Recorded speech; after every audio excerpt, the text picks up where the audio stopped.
morning. Good evening, everybody. Welcome to the 177th episode of Words of Wisdom Gyan Ganga. Today we have a very exciting topic, and it's going to be a lot of fireworks today, as we have two extra guests that are going to participate in this dhamaka. So today, what we have today is the issues for BJP that need to be, for the 2024 elections. What are the issues that are facing Egypt, right? So it's going to be an exciting topic today. So I'm just going to hand it over to Dr. Swamy, and we have a panel, Sree, Iyer from P. Gruz and Gopikrishnan. Nobody needs introduction to these folks. So I'm just going to hand it over to Dr. Swamy for the initial introduction, and then the three of them will talk for a while, and then Arvind and I will jump in later. Thank you. Over to you, Dr. Swamy. Thank you, Ramesh. It is, as you said, a very important topic. But the issues are so many, and I think we may have to have 3-4 sessions on this. Definitely. Because all the issues cannot be packed in today. Correct. We can do it one more session, Doctor. And we can split it into two. Yeah. But let me say, the subject to what my other associates in this program for this particular program, Gopi and Sree Iyer, whether they have a different opinion or not, I don't know. But I would say the economy requires item number one, because I have seen over and over again, it cannot, if the economy is bad, nothing can be good for politics. Vajpayee, when he was talking about India shining, there are a lot of people believe that India was shining. And they at once, as a lot of people, means I am not saying a big majority or anything, but there are people who said it. And what happened? Mr. Vajpayee's share, the BJP had got 182 seats I'm not talking about the coalition, I'm talking about BJP's share, 182 seats. But when the results came out they had got 182 seats in 1999. And when in 2004 the results came out, they had fallen to 116. And this when they were saying India shining. And Vajpayee was so convinced about India shining that he advanced the elections by 6 months. And held it in May, which is now what we are having since then every 5 years. But otherwise it was in September or October. And he advanced it because he was sure that in that particular climate, if they went to elections, they would win hands down and they get an absolute majority. They got nothing of the kind. So I'm saying today that, we have to pick and choose to see what are the priorities. There may be many issues, but in these issues, we have to pick some priorities. I would say the priorities would be economy, then corruption, then China, like that, and black money, so many other things. So I would say that perhaps I will deal with the economy in a brief way, and then perhaps Gopi, if it's okay with him, he can choose what he wants to do. But I would say Gopi is known everywhere as James Bond, so he must address himself on corruption to some extent, why we haven't proceeded to send anybody to jail, what is blocking it, who's blocking it, etc. And then the larger issue of black money, international factors, that no one could be better than, in my opinion, than Sree Iyer. But of course, Sree Iyer can speak anything that he wants, but this is what I think are today's important things. Now, let me say, first of all, that we, when you talk of the economy, must notice one thing. There's complete propaganda for the last 8 years that the economy is doing very well. Now, when you go back and they talk about projections, next year it's going to be 8%. Amit Shah said 8.2%. Then over the quarters, they kept on reducing it. Now they're saying it's going to be less than 6%. And I don't think it's going to be even 6%. It'll be lower than that. Go back in history. When they were talking about all wonderful things that were happening to the economy, the growth rate started declining from 2015-16. And it went down, down, down till just before the corona. There was one quarter, and that is January 1 to March 31st of 2020. That is just about the time, March 30th was about the time when the corona hit India. So that quarter was not corona affected, January 1 to March 30, 2020. In that, the growth rate was, compared to the previous year, that is on a yearly basis, 3.1%, lower than Jawaharlal Nehru's 3.5%. And so, which Jawaharlal Nehru himself had called it the Hindu rate of growth, because it's going slow, slow, slow. But this is much more. This is, I don't know what the growth rate it is, Narendra Modi's growth rate or Muslim growth rate or whatever, but 3.1%. And after that, if you consider the last normal period with the last quarter of for which we have data, again we are in 3%. They say 8%, 6%, this, that. But actually, these are all recoveries after a steep fall. The first year, our GDP growth rate went down to minus 29%. So, therefore, to recover that, we haven't still been able to do it. We have still not reached the stage where we enter. So, first and foremost is, how does this affect the public? There's unemployment is increased, and there's shortage of goods, so there's inflation is also increased. This is the first time after it's a rare combination of unemployment increasing and prices rising at the same time, but it's happened, and that's because both demand and supply are being negatively affected. Prices have risen. Petrol prices is an example of it. And that means demand will go down because of those prices going down. There is no policy which is directed for demand, because the people in finance ministry don't know economics, and they don't matter also, because it's all decided in the PMO, where there are large numbers of people who may have got a degree from Meerut University or something, but they don't seem to know any economics.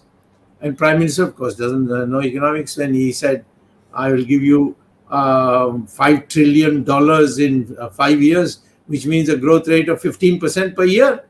How can you have 15% per year? I would love it if India can grow at 15% per year. But at that time, we are growing at minus because of the corona. He said it in 2019. So, first point I would like to say is, that the issue that needs to be settled is this coming year 2023 to April 1, 2023 to March 30, 2024.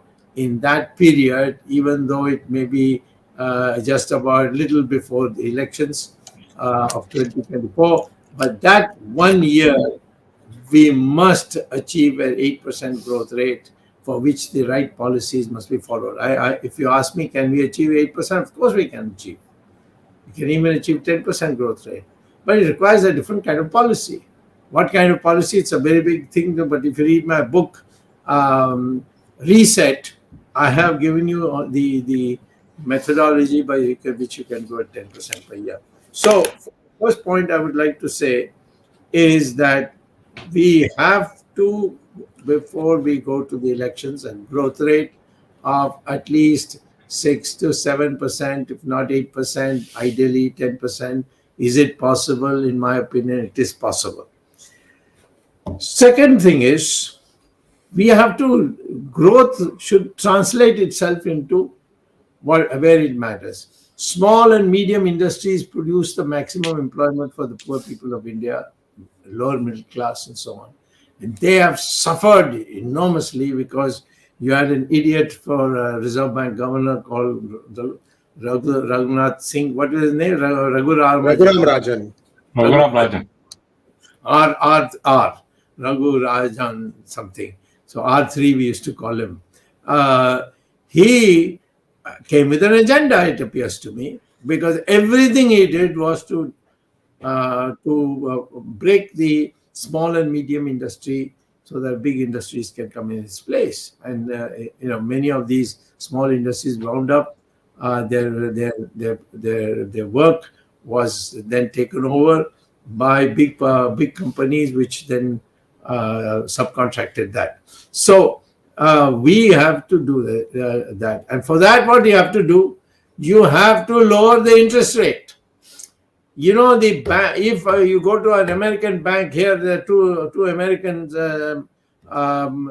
people who are sitting there, who are they are Americanized people. They will tell you that if you go to a bank in America and take a loan, maximum you will be charged 2%. And this is the and there are banks which want to promote their thing. They give it to you for 0% also for a limited period. So, but in India, the prime lending rate set by the Reserve Bank is 12%. And imagine when the rate of return is 6%, 7%, how can you go and take a loan which is for 12%? So in it, so all the black money, all these things then start coming in, because you go to a bank. This is what happens. You are in a minus. So my view is that lower the interest rate, and because the money that people are earning is in large amounts are now being diverted into the black market through the avoidance of taxes, abolish income tax. People say, how can you abolish income tax? We have abolished it for agricultural incomes. We have abolished income tax for those who are below the poverty line. And those rich guys, they have chartered accountants, and they can, give exemptions and expenses and this and that, and their rate of income tax will come down very sharply. It's this middle class, these young people who come to build, IT cells, this, and they are the ones who suffer, and they get harassed by the income tax people, who say that we won't settle unless you give us our bribe. It's an open thing. It's not even this thing. So my view is lower the rate of interest to 6%, not 12%. Raise the rate at which you put your money in fixed deposit. The middle class puts it in fixed. Raise that to 9% from the present 6%. 9%. And abolish income tax. So these are the things that has to be done. Otherwise, there's no hope. I'm telling you. Nobody, the economy on the market and all. They are not impressed by Modi's personality. So there's not going to be any effect on that. So only thing that can be done is this, and nobody in the Niti Aayog or in the finance ministry has drawn these because they're too scared to say it. And rich, by the way, have de facto zero income tax because they don't pay, and they know how to do it, how to write all these expenses, this, that, catch hold of the right people and do it. So this is the now. Third is, please don't in this 1 year coming get into all this thing like demonetization, GST, GST is still a failure. It hasn't been solved. The problem hasn't been solved. How can it be? You have the central government has taken over the entire indirect taxes, which was done by the states, and they don't have the manpower. Everything is in delay. And it's become a joke. GST has become a joke. Scrap GST. Scrap income tax, GST. And then, and of course, I said lower interest rates for loans and raise the interest rates that people deposit in fixed deposit 5 years. I'm not talking about anything which you deposit in the bank. No. I'm talking about if you deposit for 5 years. Then you get a change in the economy. So before I hand over to my colleagues here, let me also say another issue is going to be China, because Mr. Modi has bluffed the Indian people by telling them koi aaya nahi, koi gaya nahi. They have aaya, they have come, only we have not gone gaya there. Except that one way, some of our people went, they were arrested and taken to China. So China has got a plan. They want to eliminate India as a possible rival.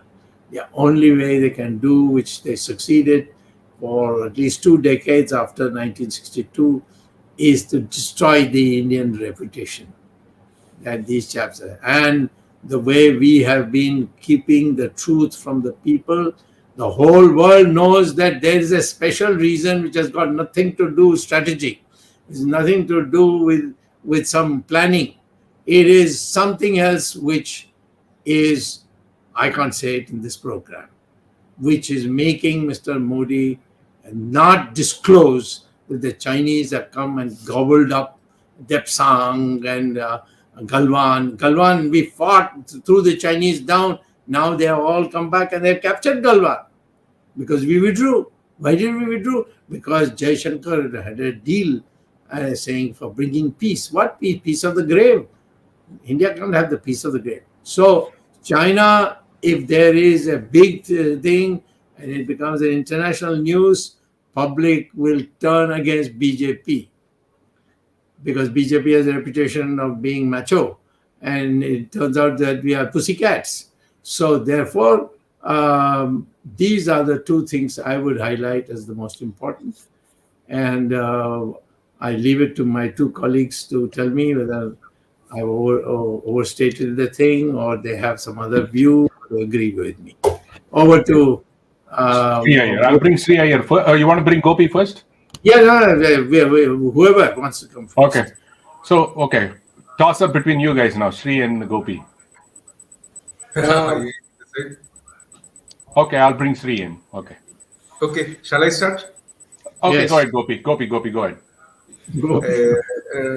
Nice, after a long time, you people have invited me to this Gyan Ganga Words of Wisdom show.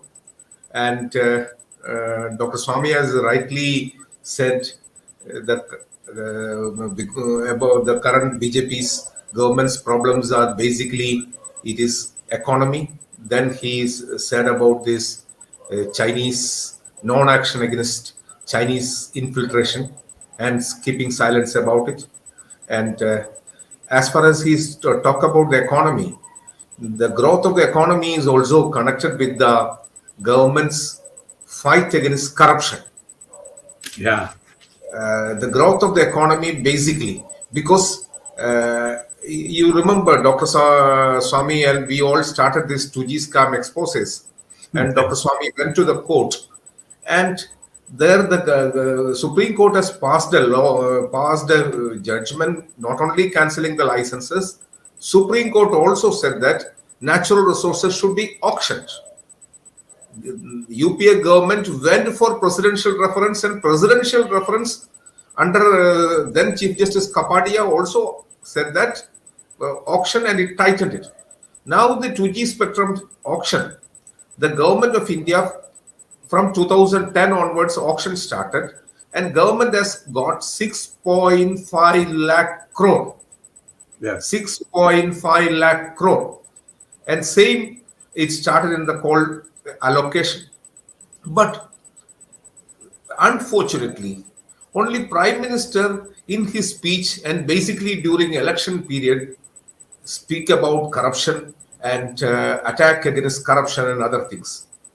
The problem is in India we are seeing and raids, arrest notice or calling for the probe. Then there is one thing is missing, that is prosecution and trial.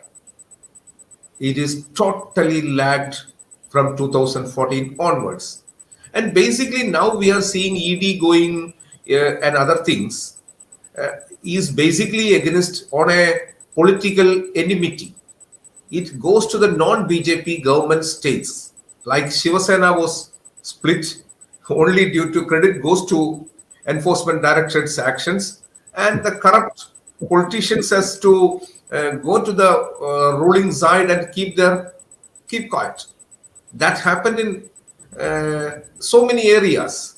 But as far as basic corruption cases, let us talk about the status of 2G scam appeal.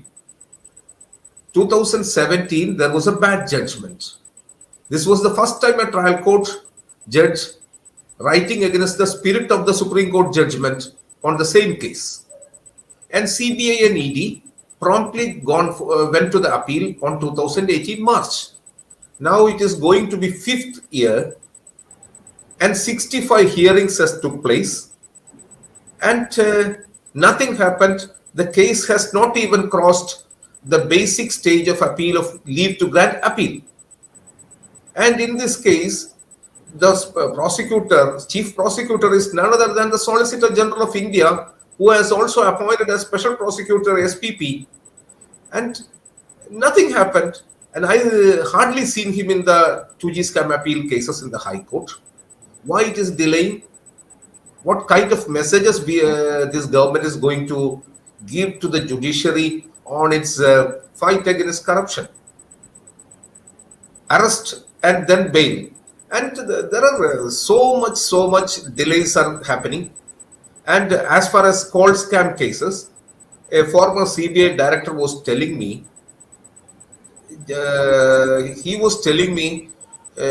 this call scam case charge sheets only goes to bureaucrat levels. India's biggest corporates who were involved in the call scam, Tata, Anil Ambani, Jindal, and the Birla, these groups, CBI has not touched. Recently only, CBI 2012 Supreme Court judgment passed on 2012. Recently, 1 week ago, CBI is going to charge sheet RPG group of Kolkata. And that charge sheet also, it all limits to small manager level or general manager level officers.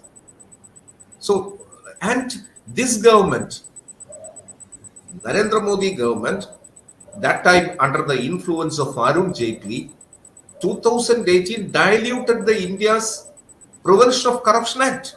Now CBI is a toothless tiger. CBI even cannot, and Narendra Modi is always talking about removing archaic laws, ease of doing business, this and that. But CBI is based on an old 1946 Act, Delhi Special Police and Delhi Special Police Special Establishment Act. And there is a rule somehow, state's clearance. What is the state? CBI cannot go and take into state government officials. This state clearance, this is an archaic provision. CBI wanted to go to a state where action against central government officer also, you need that state government's general clearance. Now what is happening is 9 states have withdrawn CBI's general clearance. CBI cannot go to Telangana, CBI cannot go to a central government's officers corruption in Telangana. That kind of, why these rules are not changing? Only thing was ED Act is the strong thing. Now the joke is ED was actually UN money laundering convention. After that, India was forced to. India delayed it, and it passed by Chidambaram's tenure. And joke is now Chidambaram is telling the court this is a barbaric act. He himself have passed this law, and now he is telling. And look at the cases of corruption against black money. This government's first cabinet decision was to form a black money commission. And where is the black money commission? That 2 judges and that office, nobody knew. And recently I heard there was a frivolous complaint against one of the black money commission, Judge Arijit Pasayat, for some income tax return. Who did it? So somebody didn't like the action of a black money commission, that judge. And it happened in 2018. 2018, income tax has some problem in the annual return filed by a black money commission judge. Why they look into a black money commission judge income tax return? So somebody from government, otherwise no income tax commissioner will dare to do that. Somebody from government don't like the activities of black money commission also. That's why are you looking into that judge has not declared his arbitration money he got in 2018. Why are you looking into your own commission, black money commission judge? Because you wanted to malign him, you wanted to demoralize him. This kind of, and he paid the money, and he said that okay, you take it. Somehow, if you consider 70-year-old man's arbitration money is also arbitration fee is also wanted to be taxed, you tax it. And the news was planted also. And Justice Arijit Pasayat. So everywhere this government's Modi government talking about black corruption, anti-corruption is based only on the platform speeches, Maidan speeches, and Prime Minister saying that, but nothing. Look at the cases of Chidambaram, how it got delayed. And National Herald, Dr. Swamy, you filed in court was issued in 2014, June issued summons. Up to 2018, ED was not allowed to act. Yes. and 2017 December, some strong income tax officers put 414 crore tax evasion of young Indian. Every court, Sonia and Rahul failed. 2019 November, they got a simple stay on the first day of hearing, which everybody will get no coercive action till the final verdict. After that, no date is. Where are the prosecutors? Yeah. And I may add one thing more. Yeah. That every time I ask for documents, Yeah. the government refused to give me the documents. I mean, I am a member of the ruling party, and these are public documents. But when I present it in court, I have to authenticate it. So I said, if the government gives it to me, the authentication problem is over. For that, I have to go to court. And that's the delay due to. Yeah. And now let us see, ED has questioned, that was one of the rarest, boldest things during this government time happened, calling Sonia and Rahul Gandhi, summoning them in the ED office, and they have seen Congress tantrums. And we don't know when will they charge sheet, which should have been useful to your case also, if they have charge sheeted them. That's right. When they can do it? How many days they needed? 6 months, 7 months, and now 2001, hardly 1 plus 1 year and some few months, 1.5 years is pending before the election. And what happened in India? Some 3-4 months before an election, the bureaucracy will keep idle. They don't want to antagonize anybody. They will also wait for the results. And even I may go practically, sometimes super courts also, they won't also give harsh judgments before 2-3 months before the elections.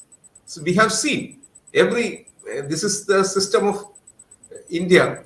What I say and I conclude is Narendra Modi government's fight, there is no fight against corruption is going on. It is tardy, it is slow, and unfortunately, at least the ongoing cases, the prosecution, especially the prosecution part of these cases are so bad.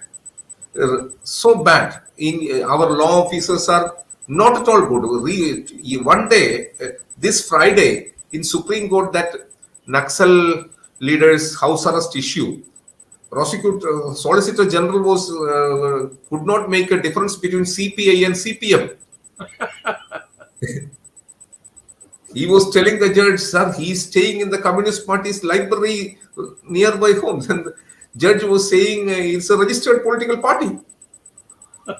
So it was actually CPM. So these and the current team, legal team, what I found is so many BJP supporting lawyers also now started withdrawing, and they also started taking the reverse cases. They also started taking the reverse cases against the government. So it is a totally not a strong department, and it is very bad. And only on the election time, PM will say all these things, and black money cases and others. Nothing has happened, and even our black money law was not written properly. Yes. And still, everybody has challenged the law on a particular point. Our law was passed in 2015. So, as per the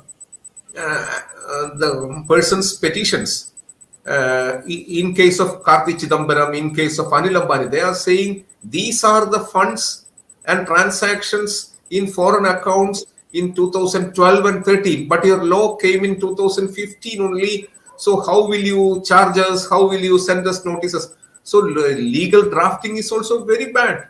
Look at our Citizenship Amendment Act. What is Amit Shah doing?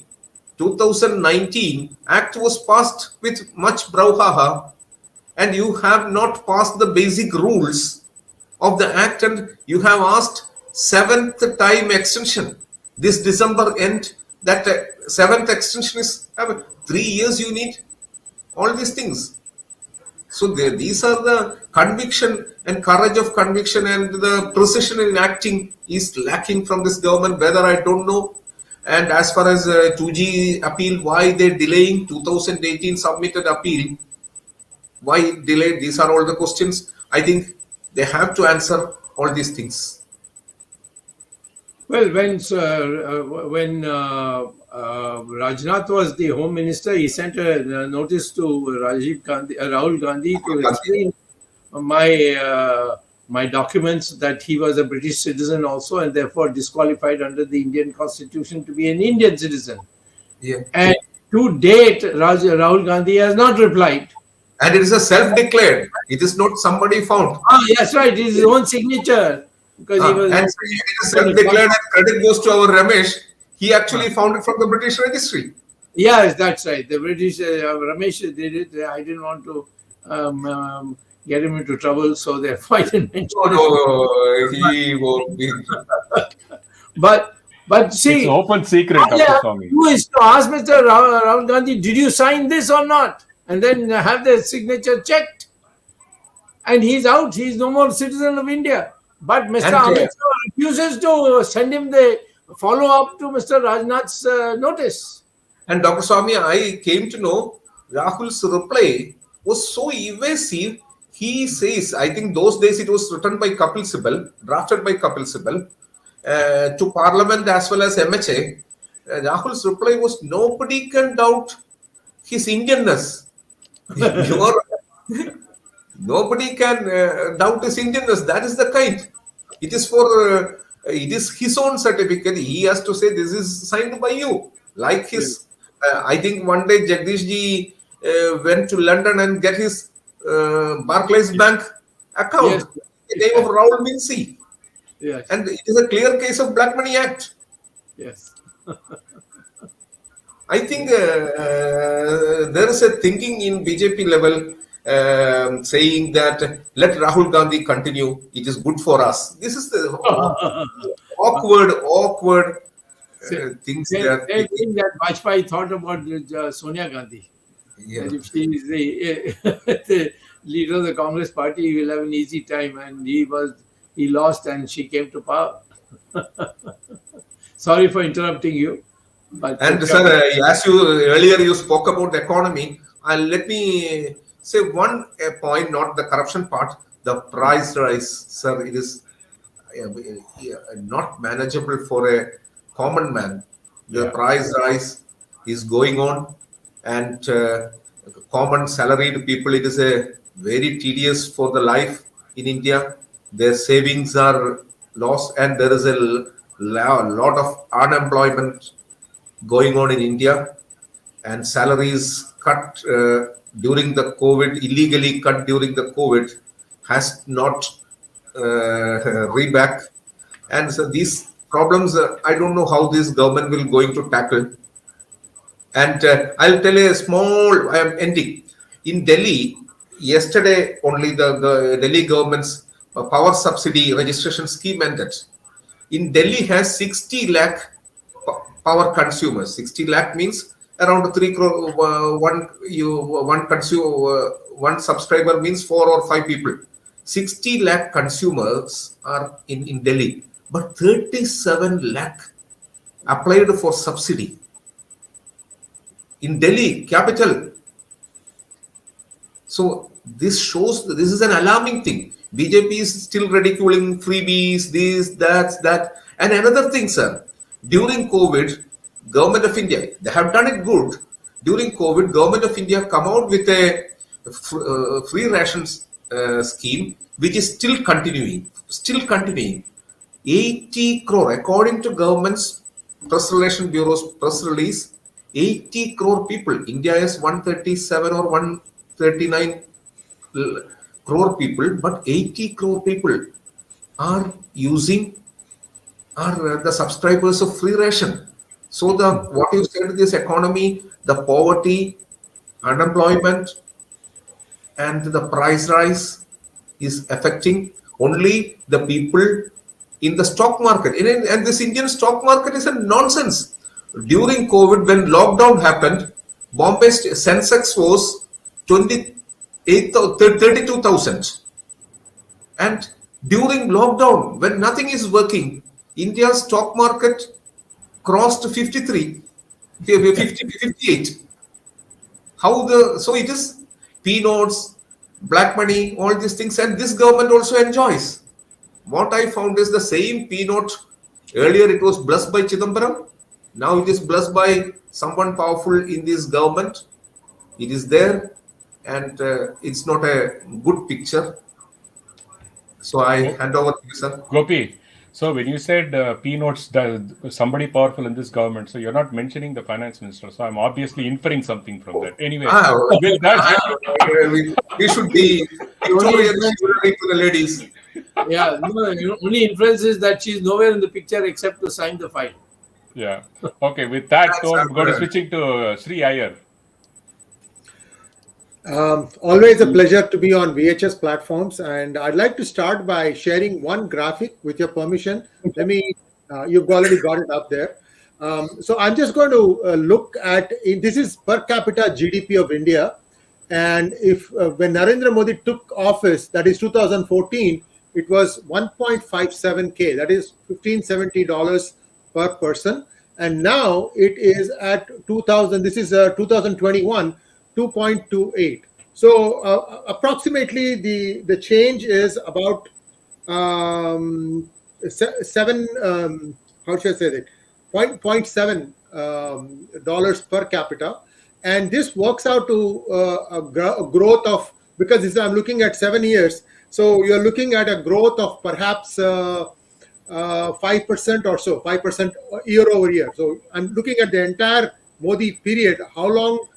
How has the per capita income risen for an average Indian? Now this is the question. I have a question. Is this in current prices or constant prices?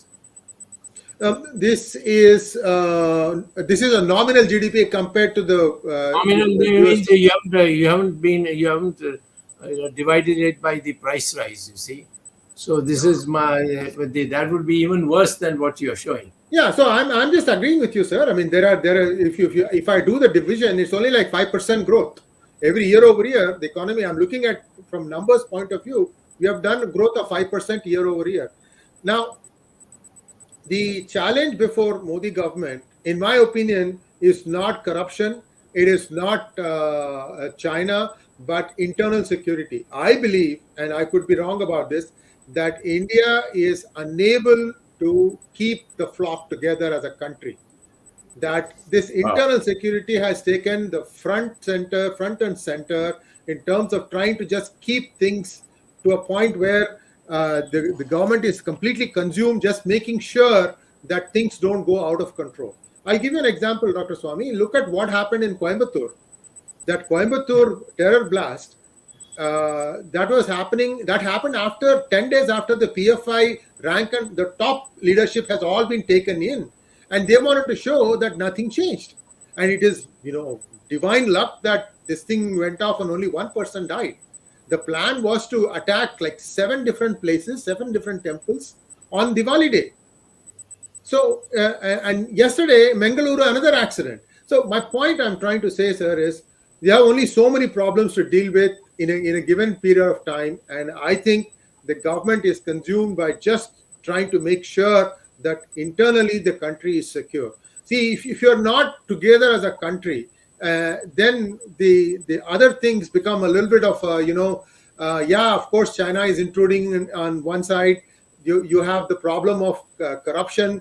People are still continuing to do it. I think there are ways in which this government has tackled it. Whether we agree with their method or not, that is a point for a different time. But if you look at elections, winning elections, I think Modi and Amit Shah know exactly how to win elections. You may agree or disagree with the methods they use, but they know how to win elections. And he has complained once that I am always in election mode because there's always some state or the other going to elections. Now, in that case, they have to give some credit to Rahul Gandhi, who has messed up the Punjab, who has messed up the Uttarakhand, who has messed up the Goa. Recent elections, Punjab Captain Amarinder was in full form, and this family changed him. And Uttarakhand BJP has 3 chief ministers, and people were against them. And there also he unsettled the chief ministerial cabinet. And in Goa, also the same problem. Yesterday I saw some Chidambaram's interview. What happened in Goa? So it is like that only. There you have to give the credit to. So Modi and Amit Shah can give credit to Rahul. And look, what is he doing? He's doing Rahul that Bharat Jodo Yatra when the 2 states are going election. He has not even come to Himachal campaign. And when is he going to Gujarat campaign? He is just walking with some communists, some activists, some leftists, and that's it. Gopi, he's the 3rd most impactful campaigner for BJP. Many people say this. So, and so why should Modi arrest him? Why should he just give him, make him into a martyr? I mean, India has this thing. This is our culture, dharmic thing. One minute. Who advises him, Rahul? You are in Maharashtra, Maratha heartland. You are criticizing Savarkar. Even Shiv Sena has to. So this is who is advising. These are because I think so, some old JNU guys are in his secretariat, and this Jairam Ramesh and pro-left, pro-Soviet guys are still giving him this thing. He's not.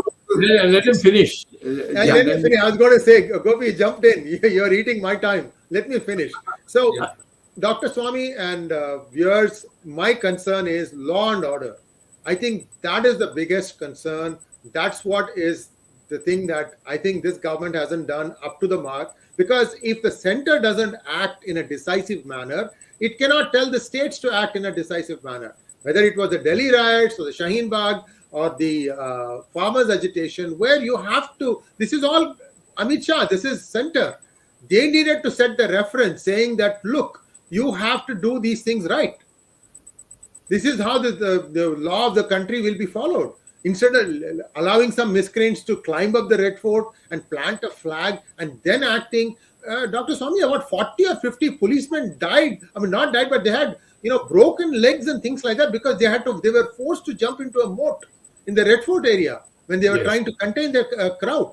See, why let the crowd come that far? See, and so my concern is that on the one side, this government listens way too much to how New York Post and New York Times writes and Washington Post writes, and it is our job. We are doing it. We are telling the lies. We are bringing them out. The Indian diaspora in United States and United Kingdom is no longer quiet. Thanks to Pandit Satish Kumar Sharma there, myself and Rajiv Malhotra and a few others in the United States.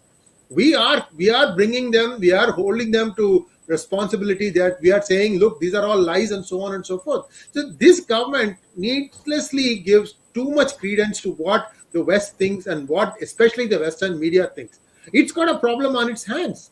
Let it deal with that. And what are we seeing about all these cases where they have taken so many people into custody, the Hindu women being cut up and then fed to the wolves and things like that? It's so ghastly. What about all the people who were arrested for the series of murders that took place when Nupur Sharma's TV program was happening?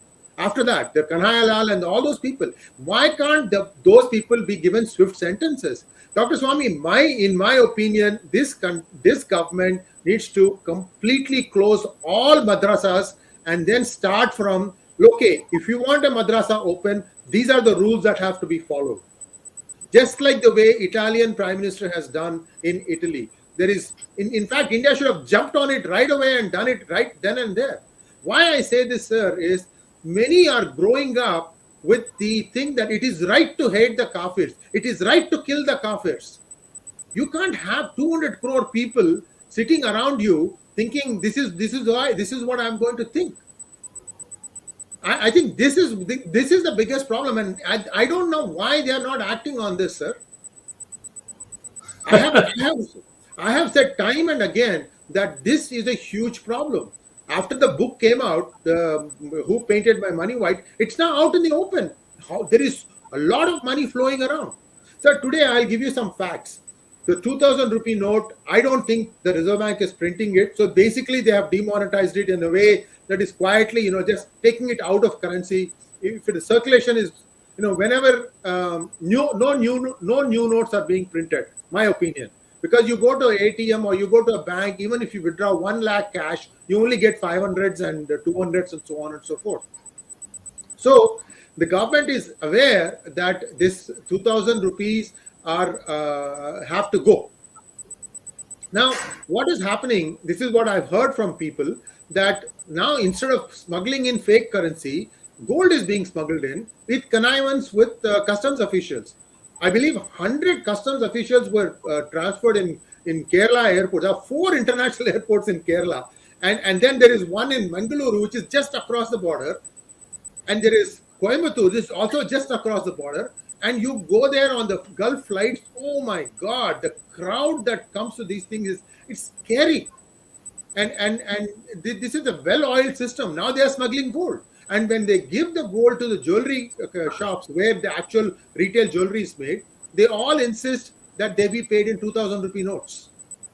So you see the cycle going here. There is a play, there's a counterplay going on and on and on and on. So in my opinion, India is being destabilized from within by our own people. And it is being destabilized from outside also by our own people. If a certain Ajanta Subramaniam writes about the IIT sitting in Harvard and Harvard publishes it, who's Ajanta Subramaniam? This person grew up in India, ate, breathed and drank the same water that you and I do. So we are being weaponized against ourselves. We need to understand that. Anyway, long story short, what I'm trying to say is, yes, the Modi government can do a lot better, but I believe that its biggest problem is this. I think security for the people living inside India, if they can have that assurance that, look, we have taken care of this, that's all that matters more than anything else. And especially, I am very concerned about what is happening in madrasas. Okay. Well, over to Ramesh. Yeah, Arvind, I don't know. Oh, there is Arvind ji. आप शुरू कीजिए. Unmute कीजिए, please. Unmute. Thank you, Dr. Swamy. Gopikrishnan and Sree Iyer ji. ये आज का जो episode है हमारा केंद्रित होना था कि 2024 में भारतीय जनता पार्टी जब चुनाव में जाएगी उसके समक्ष मुद्दे क्या होने चाहिए। और डॉक्टर स्वामी ने बिल्कुल प्रारंभ में कह दिया था कि हमारी एक प्रायोरिटी है, उस प्रायोरिटी में इकोनॉमी आती है, करप्शन आता है, ब्लैक मनी आती है, उसके बाद दूसरे इश्यू आते हैं इंटरनेशनल फैक्टर। बट डॉक्टर स्वामी ने हिंदुत्व का नाम नहीं लिया। और शायद हमें लगता है कि जैसा डॉक्टर स्वामी ने कहा था कि एक एपिसोड इन सारी समस्याओं को, सारे मुद्दों को बहस करने के लिए काफी नहीं होगा। हम जरूर आगे बात करेंगे। बहुत से मुद्दे ऐसे हैं जिस पे हम आज चर्चा शायद समय के अभाव के कारण नहीं कर पाएंगे। लेकिन तीन बातें मैं कहना चाहता हूं, खासतौर से इकोनॉमी को लेकर। पहली बात तो यह है कि इकोनॉमी के जो आंकड़े डॉक्टर स्वामी ने ग्रोथ के दिए, श्री अय्यर जी ने जरूर पर कैपिटा इनकम की बात की, और वो भी करंट प्राइसेस में। अगर हम उसको कांस्टेंट प्राइसेस में, जैसे डॉक्टर स्वामी ने बताया, अगर हम उसको कन्वर्ट करेंगे तो ये ग्रोथ बहुत कम है। और चूंकि ये ग्रोथ बहुत कम है, मेरा एक आरोप है सरकार के ऊपर कि सरकार सांख्यिकी के आंकड़े प्रकाशित नहीं कर रही। जनता के सामने जो स्टैटिस्टिक्स आने चाहिए वो नहीं आ रहे।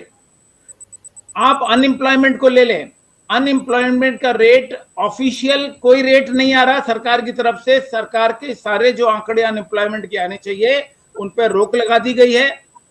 अनाधिकारित रूप से जो centre for monitoring of Indian economy है, जो प्राइवेट संस्था है, उसने बताया है कि अनएम्प्लॉयमेंट रेट अक्टूबर के महीने में 8% थी, 7.8%, which is even more than the last month. That means every month the rate of unemployment is increasing, and that too is coming from a private research institution. It is not coming from the government. Number two, since 2019, this government is not publishing data related to expenditures. Every 5 years there is a survey which is conducted by CSO or its allied organization, and they publish it, which actually used जो गरीबी के आंकड़े निकालने के लिए उसका इस्तेमाल होता है। कोई भी डेटा नहीं आ रहा। कितने साल हो गए अनधिकृत रूप से जो आंकड़े बाहर छन के आ रहे हैं, जो बाहर लीक हो रहे हैं, वो बताते हैं कि गरीबी कितनी बड़ी है। अभी हमारे पत्रकार बंधु गोपीकृष्णन जी ने बताया था कि 80 करोड़ लोगों को 2020 से मार्च 2020 से अंडर प्रधानमंत्री गरीब Kalyan Yojana the food is being सर्व। पहले 5 किलो राशन देते थे, फिर आधा किलो दाल देते थे, और 4 लाख करोड़ इस योजना में अभी तक 4 लाख करोड़ रुपए खर्च हो चुके हैं। और इसमें वो राशि शामिल नहीं है जो मनरेगा के लिए 1,10,000 करोड़ प्रति वर्ष अलग से दी जा रही है। मतलब आप गरीबी का अंदाजा नहीं लगा सकते इस मुल्क में कितनी है। और सरकार एक तरफ तो कहती है कि हमारी इतनी प्रगति हो गई, ये आंकड़े, सरकार झूठे आंकड़े पेश कर रही है। मेरा आरोप है कि जो 80 करोड़ का जो हिसाब है, इस हिसाब को एक वाइट पेपर सरकार इश्यू करे कि कौन से 80 करोड़ लोग हैं जो गरीबों के नाम पे खाना खा रहे हैं, और 4 लाख करोड़ रुपए डकार गए हैं वो 2 साल के अंदर। और मेरा मानना है कि मोदी जी और भारतीय जनता पार्टी अपने चुनाव को बचाने के लिए संभवतः 2024 तक ये फ्री राशन चालू रखेंगे। क्योंकि एक तरफ तो वो कोर्ट में जाते हैं और कहते हैं कि फ्री रेवड़ी जो बांट रहे हैं उन पर रोक लगाई जाए, दूसरी तरफ 4 लाख करोड़ रुपया खर्च हो चुका है सरकार का फ्री आंकड़े के ऊपर। गोपी ने बहुत वाजिब सवाल उठाया, और मैंने भी पिछली बार जब इस पे इकोनॉमी पे बहस हो रही थी, I also raised the same question. I said, if there are 140 crore people in country and you're saying that poverty is under control, where is poverty under control? 80 crore people are receiving that allowance, free ration. And what about Manrega? 202 rupees. 202 rupees per day is the wages given to the people in Manrega.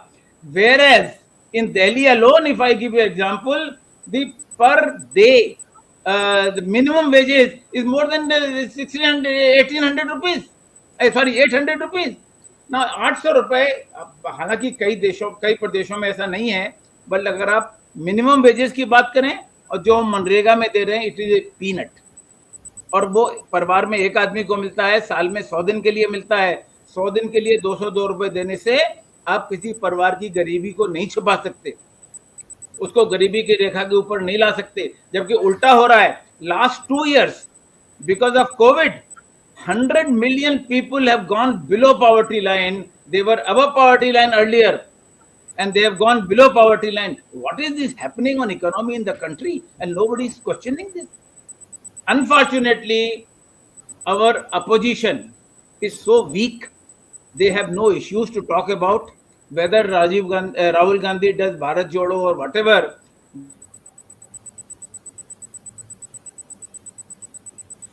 question the economy. 2016 onwards, the economy is going down.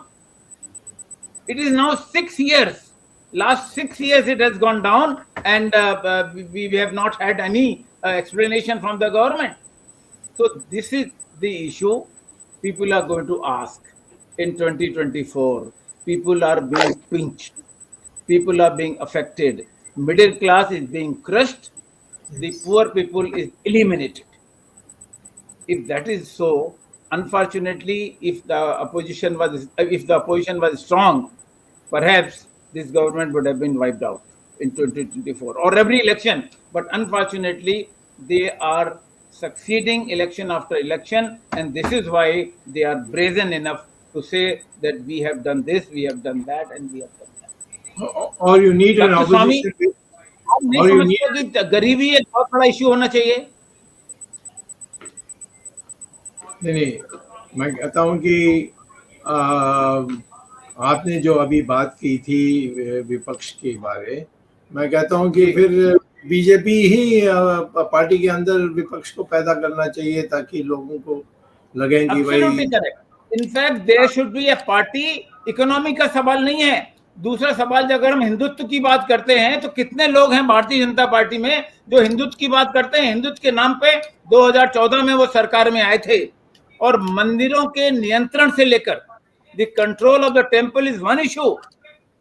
What has the government done on the issue of Hindutva? So there should be a party separate from BJP, which may be born out of BJP issues which BJP had taken in 2014. Those issues should be addressed, including the going down economy. No, in Britain, for example, during before the World War II, Churchill became the opposition, because the Labour was, in no position to oppose.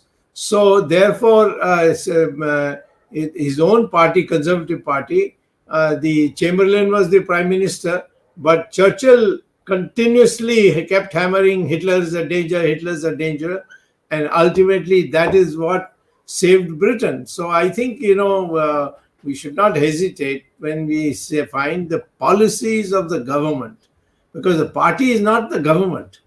Party is a separate identity. And so in the party, if somebody raises this issue, it should be received in a democratic spirit. Sir, दो छोटे छोटे issue और मैं उठाना चाहता हूँ. पहली बात, मैंने जब गरीबी की बात की, तो दूसरी तरफ हो क्या रहा है? There is so much difference. Adani की जो कंपनियां हैं, पिछले 2-3 साल के अंदर, अगर हम 10 साल का हिसाब लगाएं तो और ज्यादा हो जाएगा, सिर्फ पिछले 2-3 साल के अंदर उनकी नेटवर्थ डबल हो गई. Is become second richest person in the world. Government should issue a white paper only on Adani, that how much loans and advances by the government banks and the private banks have been given in last 3 years to Adani or Adani companies. That will open the eyes of the people. ये हो क्या रहा है? ये सरकार अडानी चला रहे हैं या अडानी को सरकार चला रही है?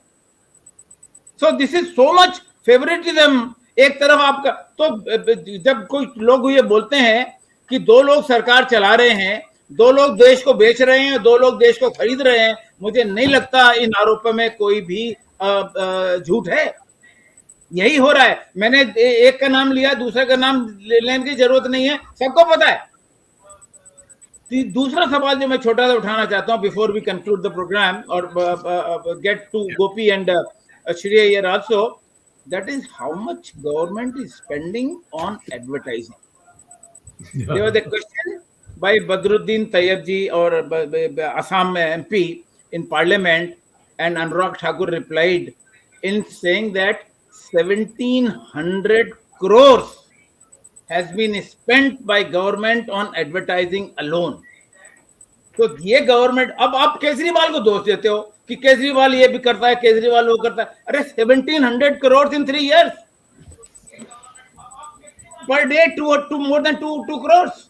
That is only on advertising. So irrespective of achievement of the government, this government is only a publicity government and not doing anything worthwhile for the poor of the people, common men of the people, middle class of the country. Dr. Swamy, quick question. This, Yes. whatever the public sector banks, they give loans out of the deposits of the people, right? So why can't they disclose? Is there a law? Is there a rule that prevents them from disclosing how much loan they've given to Adani Group of companies? One, and what are the NPS? Why is that a secret? Yes, they should Why is that a declare it. As you know that the Supreme Court has looked at my petition favorably and issued notice to the CBI as to why these lists of those who get loans and are not being disclosed by the Reserve Bank. So don't worry, one day or the other we will get it. No, is there a law? I mean, is there anything that says There's nothing wrong. They will say write a PTI, RTI, and they will say no, this is barred by section so and so, and then you go on fighting that forever. Gopi, you want to say something? Yeah. As far as you said, banks are not talking. There is a Supreme Court case earlier, and Supreme Court said that give us your NPA data. So they were forced to give it. These are all during Raghuram Rajan's tenure. They were forced to give it in sealed cover, saying that it's a customer bank and its customers' fiduciary relations, and the bank will not bash a business privacy. They will not say. And people are talking about NPA. Banks will only tell you willful defaulters list, which is an open list. Willful defaulter is a bank files a case against you in court. It is open in online. Willful defaulter. Bank will never say about what is the actual NPA. Dr. Swamy has tweeted about Adani's NPA as a trapezium player. And as far as Adani is concerned, most of the FDI he was brought through his Mauritius companies to his own companies, and all these 60,000 crore came during when country was in lockdown. Sree, you want to say something? Go ahead, Sree. Yes, couple of things. One is that as far as GST is concerned, I'm in a bit of disagreement with Dr. Swamy. I think the GST should stay for the simple reason that a lot of money and time has been spent in automating GST, the way this is being taken from different people. There are many people who are ducking even paying GST. It's kind of made it a little bit more predictable as far as government is concerned in terms of what kind of tax revenues they can get. There are lots of bugs in them. We were one of the first ones to highlight it. GSTN, the ownership, the CBEC challenges, all that stuff that happened. But I think GST should continue because between Aadhaar and GST, despite all their challenges, Dr. Swamy, these two have a fair amount of computational value that India can use to do other things. I'll give you an example of what other things are. Now, there is a law that ties that your Aadhaar card has to be tied with your voter ID. When they started implementing it in Kerala, they found 3.13 lakh fake voter ID cards. Similarly, CAA, there may not be rules today, but what I'm hearing is it used to be only 2 district collectors who could give provisional citizenship certificates to migrants, if the case is correct. These were, I think, Jodhpur and Jaipur in Rajasthan. That's how all the people are coming in from the Hindus, from Sindh, the Ahirs, the Bhils, the Kolhis. Their poor guys are so poor that they couldn't even afford to move when partition happened. And now they are coming somehow. People are actually, volunteers are giving money to them so that they can take that money and go with their papers to the consulate in Karachi or in Rawalpindi and submit the papers, and then they can come across. So my point in saying this is now I'm hearing there are 30 district collectors who have been given similar powers to issue provisional citizenship. There's a 1-year limitation. The person cannot leave that particular state for 1 year, but they want to make sure that there is no intelligence fallout because of. All I am saying is that we can say that we can find fault with the Modi government, but the amount of challenges that are there just to run this thing from morning till evening, just making sure that somebody who wants to go to work can go to work safely and come back. This itself is becoming a challenge. And that is why I keep saying you have a problem in your hands. Solve that first. Don't keep on going around and trying to just have indefinite trials for everybody. Sree, one thing, I mean, I know Dr. Swamy did mention about his GST, but in our economic Gyan Ganga, we have detailed this. Essentially, what he says, Dr. Swamy, you can correct me. He says the idea of GST was to have a one tax, simpler system, but you don't have a system that can implement this properly. It has still got bugs, even after 8 years after it going live. You still don't have it running properly. It is a shame. And plus, you keep on changing and tweaking this GST, and you have not actually brought everything under GST. Why not petroleum and gas is not underlay? So many of the other items. If you are saying one nation, one tax, don't be a hypocrite and say, okay, it's why don't you say, oh, this cannot be a part of this? What Dr. Swamy has always been saying, if you go back on our economic Gyan, we had a very session on this GST was very simple. When you say GST, if you have one nation, one tax, do it properly. Otherwise, get rid of it. What's the point? Right? Sorry, Gopi, you wanted to say something, and then we will conclude with Arvindji. This GST is basically, I think Dr. Swamy is well aware, it is started from this communist ideas, some 80s it came, and up to 2011, Asim Das Gupta, West Bengal finance minister, was the chairman of the GST, and I don't know, as far as GST and as far as Aadhaar also, BJP was dead against Aadhaar. You remember? BJP. Yeah, I remember.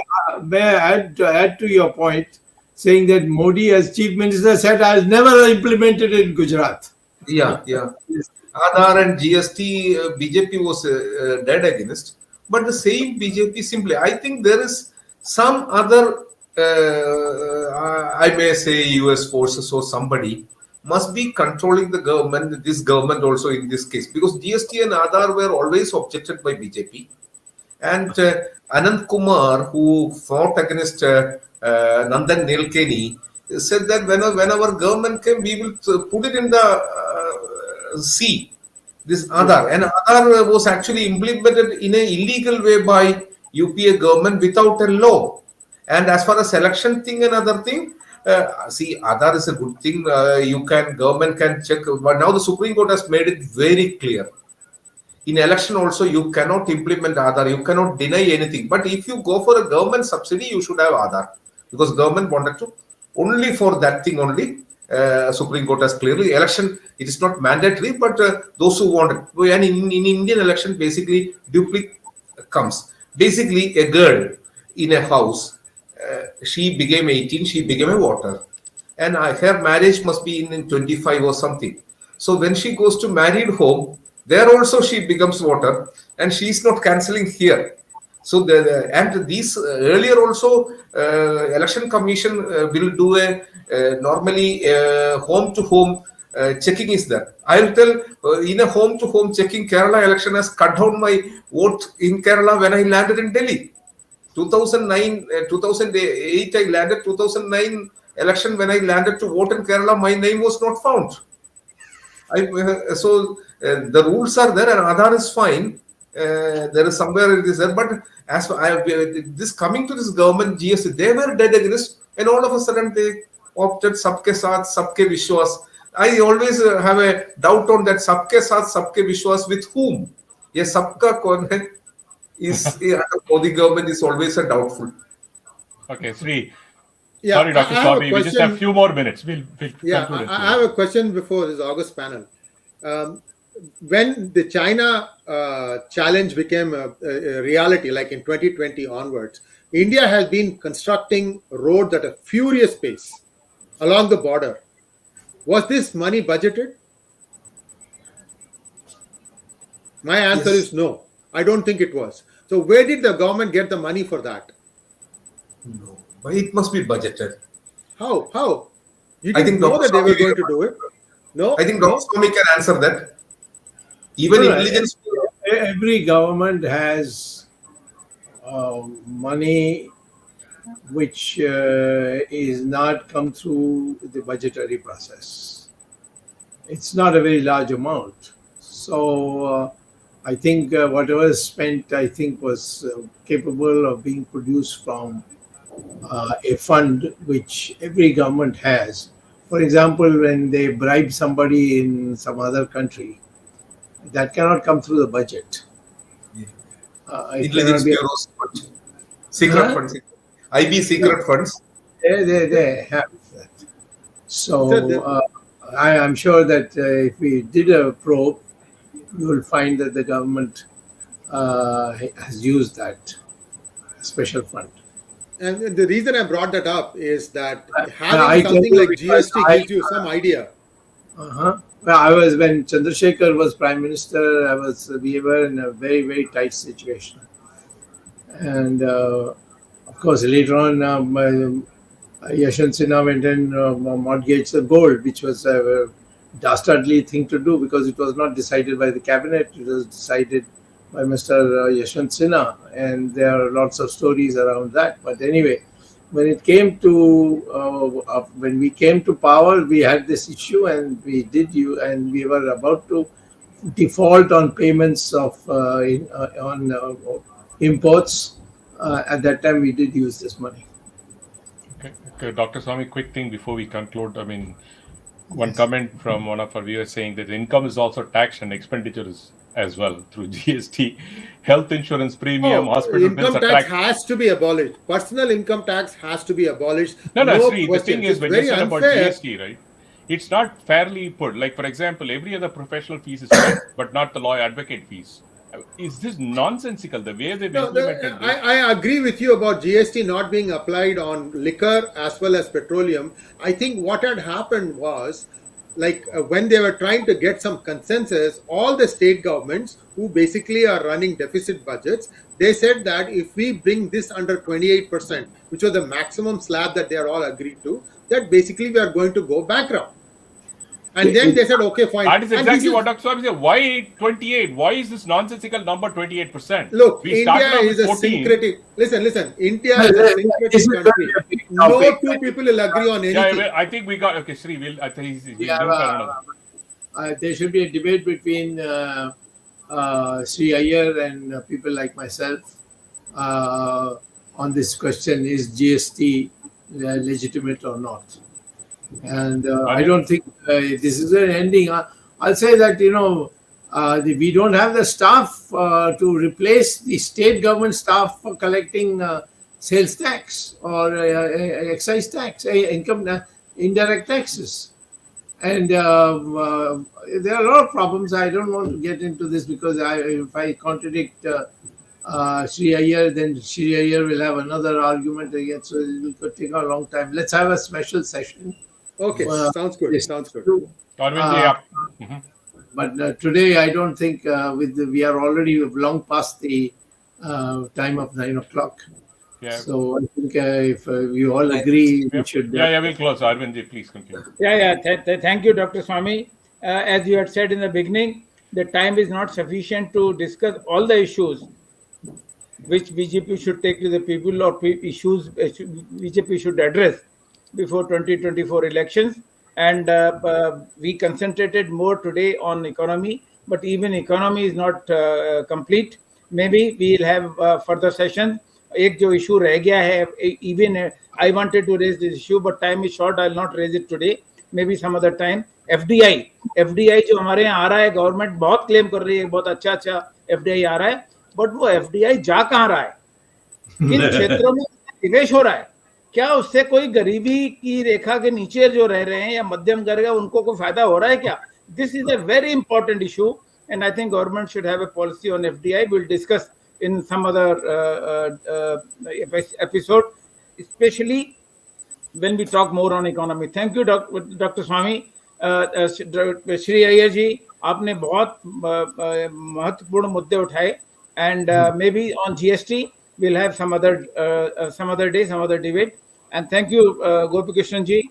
Dr. Swamy said he is Sherlock Holmes, and he also said he is James Bond. I think he's more than James Bond and Sherlock Holmes put together. Gopi has been always an asset for our discussion, and he brings always a new information, and he is actually the mine of information. The kind of information he stores is really mind-boggling.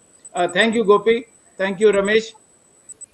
Next Sunday, Dr. Swamy will be traveling, and due to logistic reasons, next Sunday episode we will not have. Therefore, the next episode, 178th episode that we'll have, will be on 4th of December. This is information to the viewers. Thank you, viewers, for supporting us.